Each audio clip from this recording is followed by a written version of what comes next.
Merry Christmas, book nerds, happy holidays, and hopefully a happy new year very soon. Okay, this is a little weird for me to be recording out in my living room because I'm not in my room, very obviously. The Christmas tree's behind me, have some Christmas decorations. I'm in my living room. I just feel like since it's Christmas Day, it's a nice little festive thing to do. I got really nicely dressed up. I have my makeup on. I'm surrounded by beautiful Christmas decorations. I am in the zone for Christmas festivities. And you might be noticing something. I don't have the book with me. I do not have the book that we will be discussing, which is Santa Cruz by the mother-daughter duo Mary and Carol Higgins Clark. I believe that is their names. So I am going to be heavily relying on my notes, my little cheat sheet, which for those of you who don't know, if you're new watching my channel, my videos, for my review videos, I try not to look at my notes too much, but after I read every book, I make a little notes, just kind of like these are the characters, plot points, you know, and then my personal thoughts. So we basically this is just my outline that I follow for the most part, but it's a good way for me to keep the video going at a steady pace.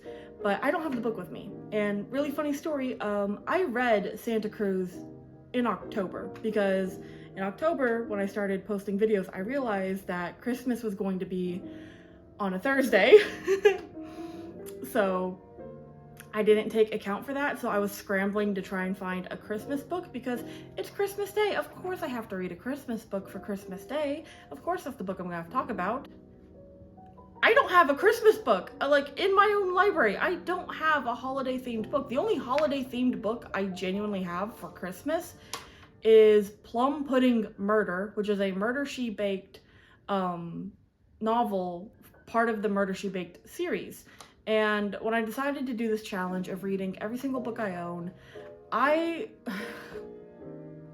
not gonna start in the middle of the series. I did that with one book already and I already regret doing that because I should have just read the first book, but I didn't realize it was part of the series. But anyway, Plum Pudding Murder is not the book we're gonna be discussing because that is like deep in the middle of a series. I didn't realize that, and the only reason why I got Plum Pudding Murder is because I saw the movie Plum Pudding Murder, Murder She Baked, a Hallmark movie, a Hallmark Murders and Mysteries movie.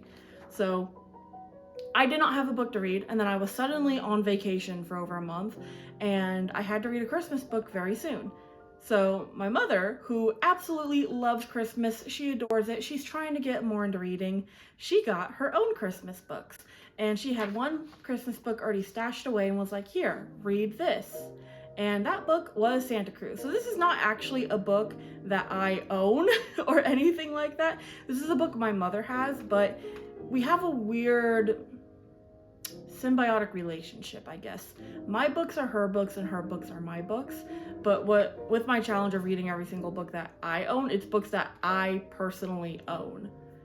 But when my mom stops reading books, she kind of like reads them once and that's it, then she gives them to me. So, and an example of this is the Golden Girls mystery from a few episodes back.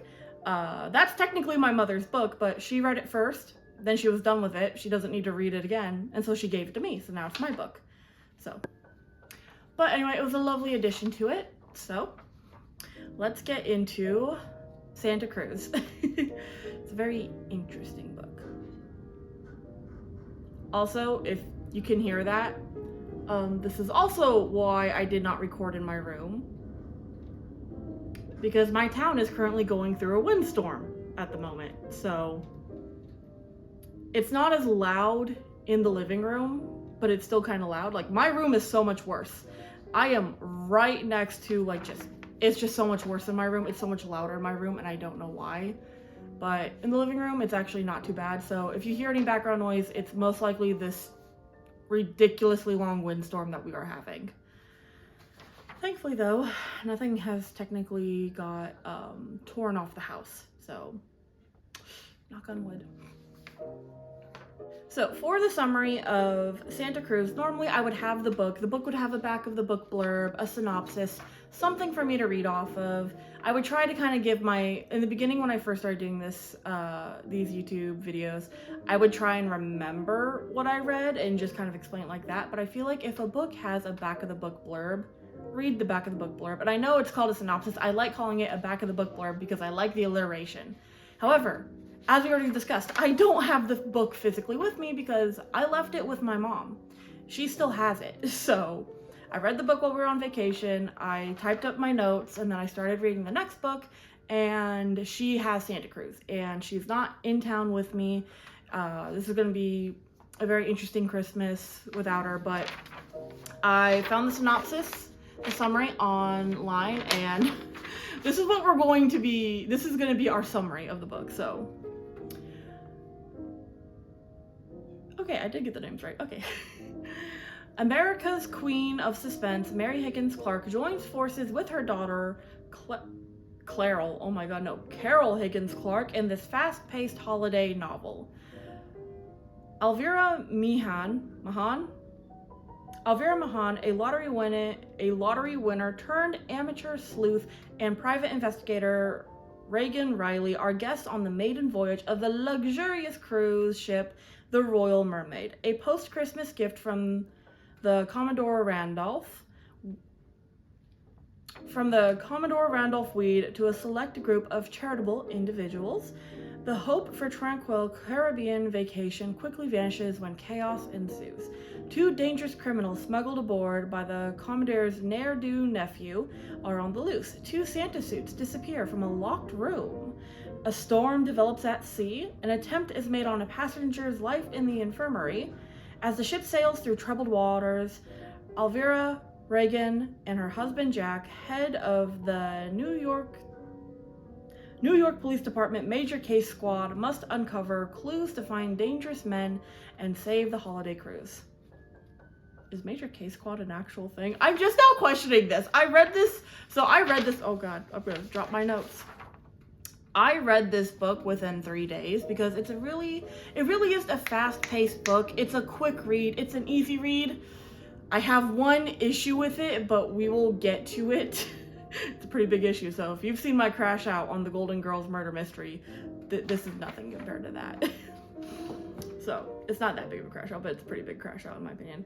So we're gonna get into the characters real quick. We're just gonna jump right in. Elvira Mahan is a lottery winner. William Mahan is her husband. Reagan Riley,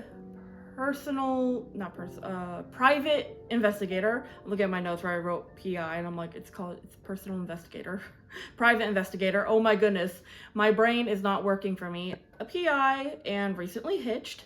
Jack Riley, New York Police Department Major Case Squad officer. Nora and Luke, parents of Reagan. Randolph Weed, captain of the ship. Eric, nephew of the captain.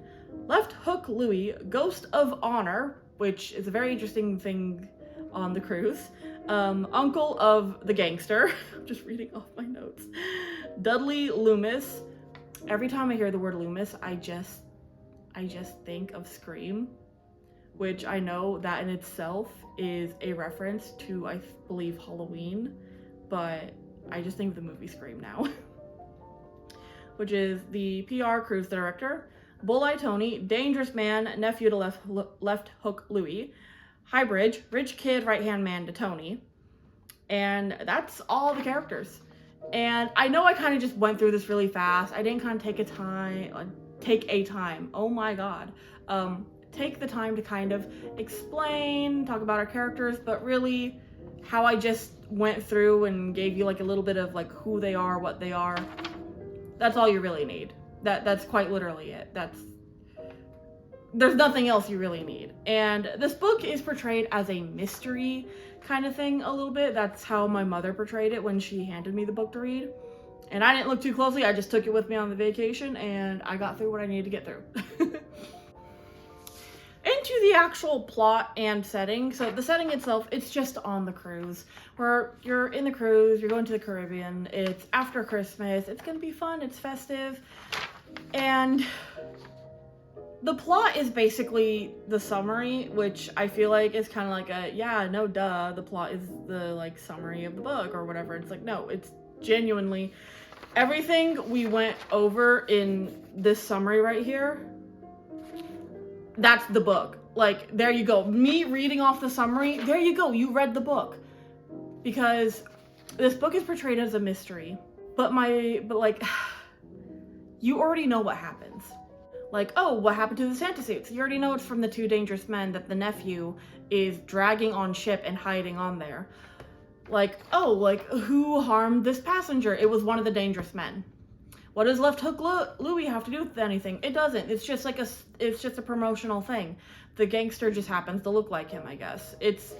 I feel like I'm not explaining this well, but like literally what I wrote down for the plot / setting in my notes is basically the summary, which is the best way to describe it, because getting to my own personal thoughts for a second, which is normally a different segment, but this whole entire book is third person omniscient. And I hate that so much because there's no mystery when that happens. Like, I get it if you're doing it for like a different type of book, but when you're trying to be like, oh, what happens next? What's the mystery of this? Like, I went into this thinking it was some sort of mystery. I don't know if, like, that's probably mostly on me because I didn't take a look at the book too closely because, again, I didn't have a Christmas book to read at the time in order to make the notes for and to get on with like the next few like books that I wanted to read, because I didn't realize that Christmas was on a Thursday. But yeah, I literally wrote down basically the summary, and it's third person omniscient, and what that basically means is that you know what every single character is thinking. You know what all the characters know. And for some people, I get it. It's fun, it's exciting, you know everything, and the characters don't know everything. But to me, I don't want to know that. I don't want to know who did what. I don't want to know who was doing the crime, and the mystery's already basically solved to me. I like not knowing along with the main characters. That's my favorite thing about a mystery. I don't even know if I can say that this book is technically a mystery anymore, because it's like, it doesn't feel like a mystery.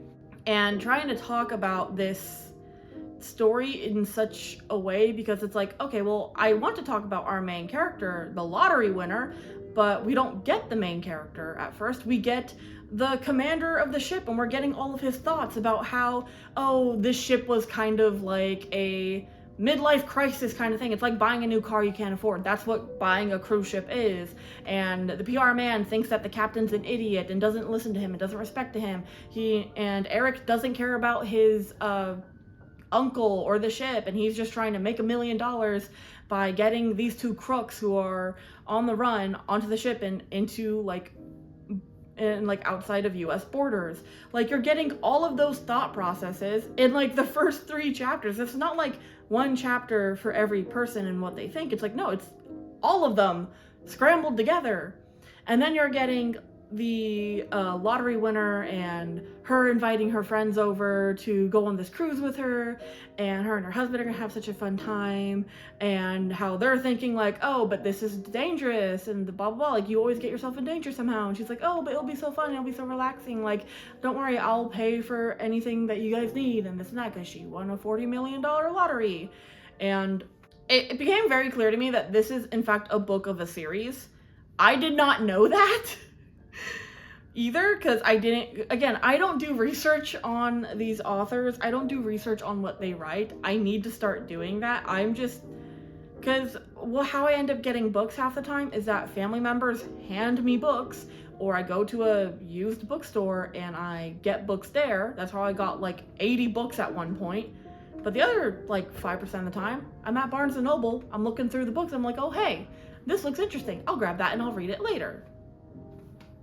Same thing I do at the library. I look over and it's like, hey, that looks interesting, I'll grab that and I'll read it at home. It's like, so I didn't realize that this was a book in a series. So I'm like, okay, all these characters already have like chemistry and history and already really know each other really well, and it's just insane. And then, so you would think in this story, we would not get the two gangsters' point of view, because they're supposed to be like the wild cards. They're the ones that's like causing all this mischief and they're on the run. No, we get their points of views.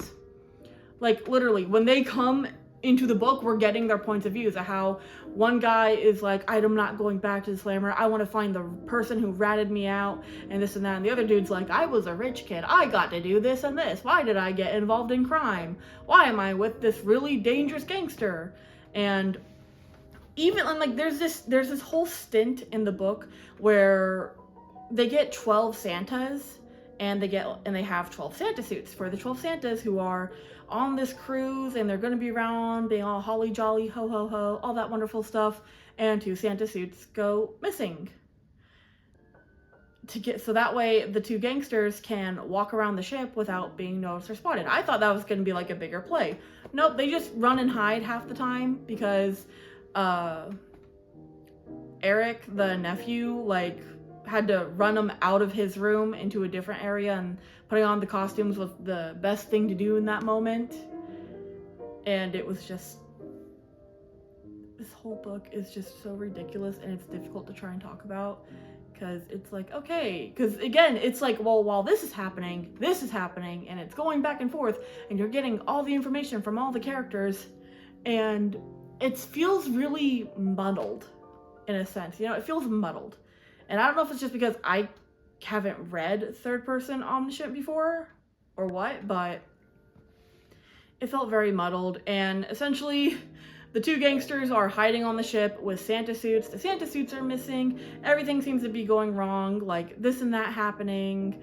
The main characters, who are supposed to be like these really, like, I don't know, like for mystery novels, like you have like the main cast of characters, kind of like Scooby-Doo style. You have someone who's looking for clues. This person is here. This person suspects something. They are purposefully snooping around. They're not doing any of that. They're sitting there and like, oh, hey, relevant information in the palm of my hand. Wow. Hey, look, relevant information, the palm of my hand. They're getting fed the information. They're not like going about and like looking for the clues or talking to certain people. They're just kind of wandering around and like, oh, hi. Oh, that's interesting. Look at that. It's just, this book was so easy to read. It only took me a few days to read, and even then, the reason why it took me a few days is because I had like 2 hours of reading for those days, so genuinely did not take me that long to finish this book. My days were just very sporadic. And again, it's not really much of a mystery because the 2 gangsters are hiding around all over the ship. The lottery winner, who is supposed to be kind of like, oh, I'm gonna snoop for clues and look at that. Like, no, she's just enjoying the cruise. She's just having a grand old time, and nothing really major happens until later. Like, there is one moment where like a girl like says that she saw Left Hook Louie, the ghost that the cruise ship was honoring for this little bit, and what she actually saw was the gangster taking off his Santa suit, going like this, who looks remarkably a lot like Left Hook Louie, which the major case squad man, what's his name again? Oh my god. See, Jack Riley, I'm just gonna call him Jack, which Jack recognized. I was like, hey, he looks a lot like this escaped convict that we're looking for. Huh. And then a woman comes in screaming like, oh, I saw the ghost of Left Hook Louie, and he looked like this, and he didn't look like a ghost. And it's like, huh. Like, I don't know if I'm portraying my frustration with this book and how, because even that one side character, those side characters who talk to the main cast, we're also getting their thoughts and feelings and what they're thinking and whatever, like everything that's happening with them. It's ridiculous. I hate third person omniscient. I like third person in general, but not this. This sucks. Especially because there's no mystery. There's no tension. There's no suspense. You're just kind of, I don't know, I feel like this is just such a ridiculous way to write, in a sense, I guess. It's like, I'm saying like so many times, and it's pissing me off now, but I said it again, no!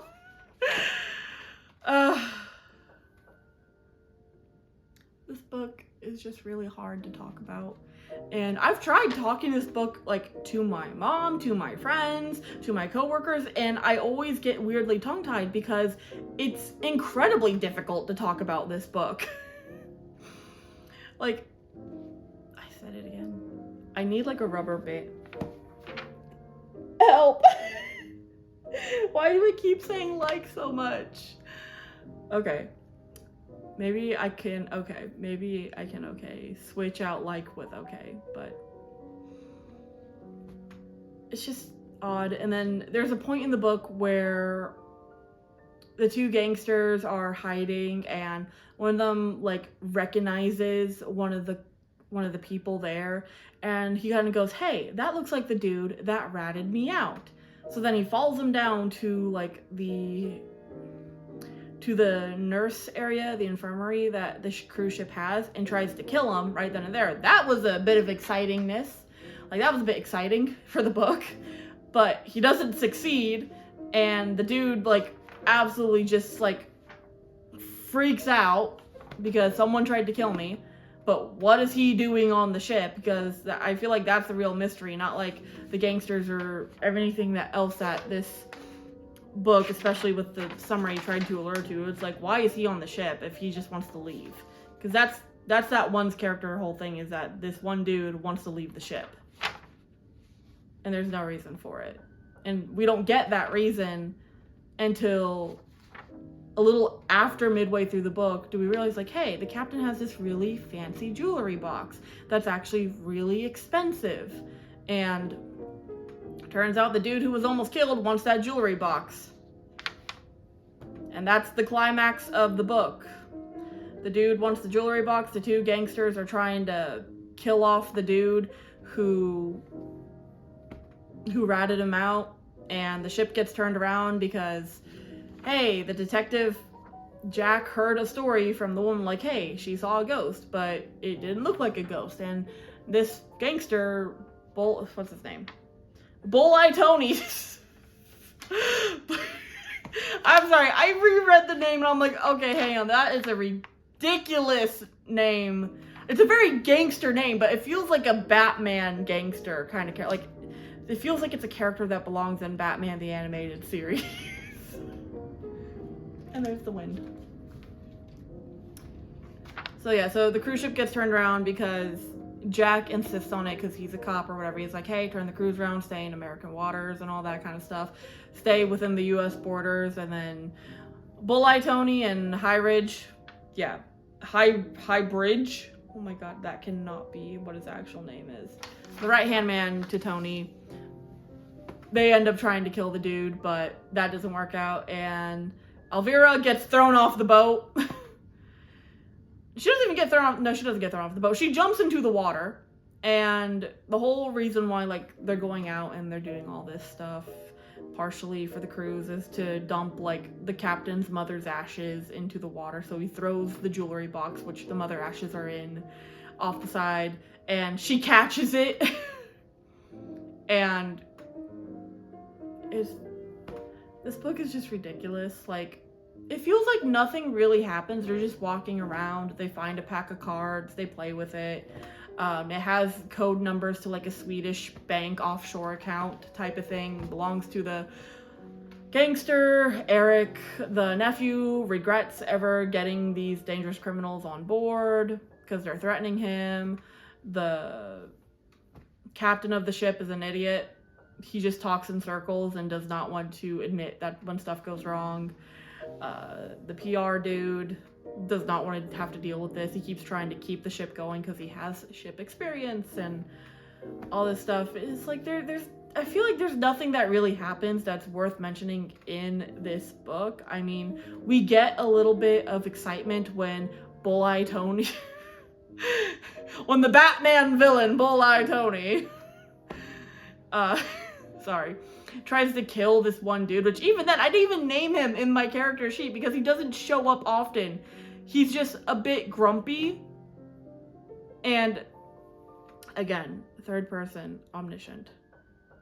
My least favorite thing, because we get a little bit of his thoughts, but then he's also surrounded by these two kids who are trying to do good for him, and we're getting their thoughts, and we're getting their parents' thoughts, and we're getting the captain's thoughts, and the nephew's thoughts, and then the lottery winner's thoughts, and Jack's thoughts, and the gangster's thoughts. And it's like, it's ridiculous. Just give me one person, please, and thank you.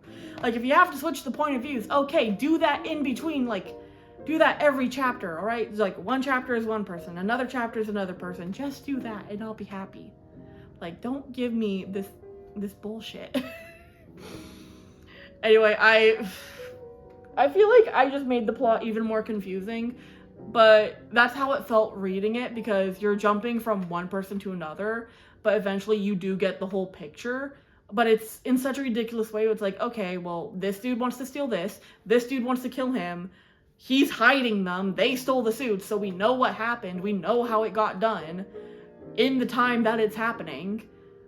They're like, why would I want to read something like this ever again? It's been a ridiculous read, and it was a fast read. It was fast. I got to read the books that I actually wanted to read after that. So anyway, this has been what I should have done. I should have went out and bought A Christmas Carol, but I didn't want to buy A Christmas Carol. That's going to be next year though. Next year in 2026, I'm going to buy A Christmas Carol at some point, and that's probably going to be the book I'm going to review, because don't give me a cheesy holiday romance book. Don't give me that. No. All right, I know I basically kind of made my own personal thoughts about this book pretty clear, but I'm still gonna go over my notes a little bit.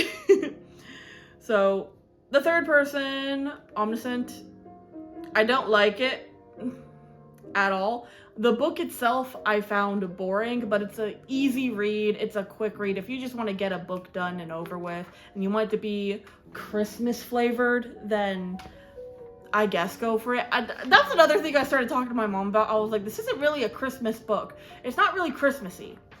Like, they stole Santa suits. That's the most Christmassy we got. Oh my god, we also got the thoughts and feelings of the Santas.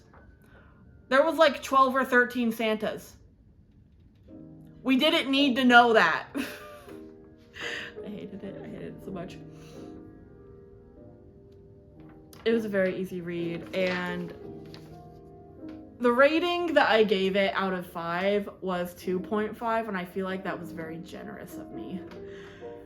Because, like, again, it wasn't hard to read. The characters weren't terrible. It's just quite literally how the book was written is my biggest issue with it. What was that?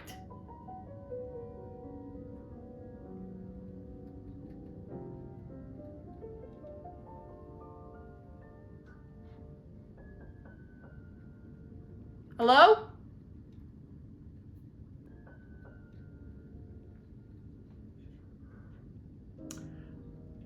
Windstorms always make the house creak really badly, but it genuinely sounded like someone came in through the door.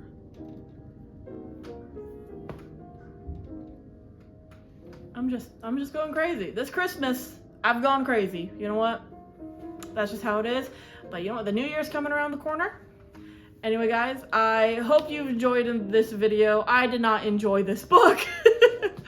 Do I recommend you reading it? Yes, absolutely. I wouldn't say there's anything really wrong with this book. I mean, your taste could be different from my taste and all that jazz. So I would 100% recommend reading it, but it's just not for me. I would not reread this again. If I ever make an unhaul video, I'm probably just going to be like, hey, I'm just going to get rid of this book. No one stop me, okay? But that's not until very far into the future. Anyway, thank you so much for watching this video, my lovely book nerds, and thank you once again for watching Book Club. Happy holidays, Merry Christmas. I will see you in the next chapter. Bye.